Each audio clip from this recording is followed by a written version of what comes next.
Scientists discovered something shocking about the human brain. When we're told no, stress hormones flood our system, shutting down logic and reason. But 1400 years ago, Islam identified this exact problem. They called it Nafs al-Ammara, the commanding self that drives destructive thoughts. The solution? A psychological tether. By reciting specific verses like al-Falaq and an-Nas, Muslims create what psychologists now call emotion regulation, literally rewiring their brain's response to stress. Modern studies confirm regular Quranic recitation reduces anxiety, lowers stress hormones, and creates lasting mental resilience.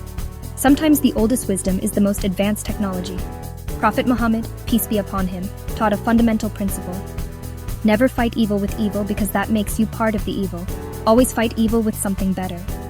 Instead of creating protective magic or reformed rituals, Allah revealed two specific surahs, al-Falaq and an-Nas, known as al-Muawwidhatayn, the two seeking refuge chapters.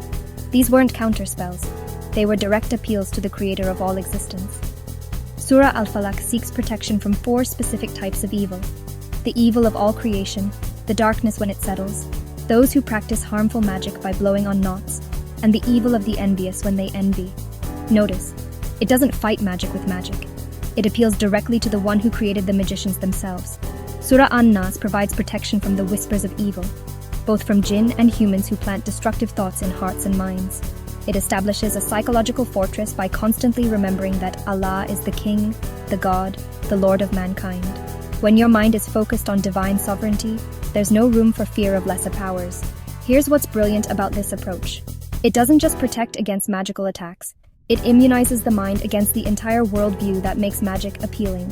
When you truly believe Allah controls all outcomes, you don't seek shortcuts through forbidden practices. When you trust divine timing, you don't try to manipulate circumstances. The protection isn't just external, it's internal transformation. The effectiveness speaks for itself. Even contemporary practitioners of dark arts acknowledge that devout Muslims who regularly recite these surahs are largely immune to their influence.